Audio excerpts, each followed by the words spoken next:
Guys, how's it going? Today we've got another cool horn to look at. So we are looking at a new cast P5 today. This is another one that I've got. I painted it up. It's a parts horn, but paint job turned out pretty good. I do like this color. So with a P5, you have a 1, you have a 2, a 3, a 4, and a 5. Pretty standard bell numbers, nothing too special. There is a P4A bell, but unlike like a K5LA, doesn't have like a 4A or a 3A. It's just a straight 4 and a straight 3 with this horn.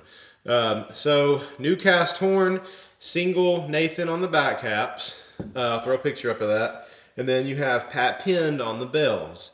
There's also an old cast version of a P5. The only way to truly tell an old cast version is where that pat pinned is at on the foot.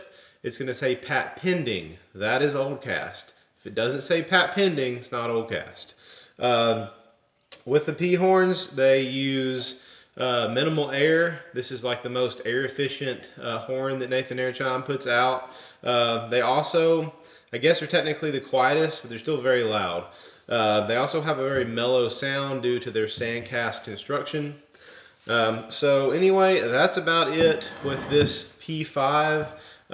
Just a pretty, generic, straightforward horn, but really good sounding horn though. I do like these. So anyway, y'all enjoy this, guys. This is a new cast P5.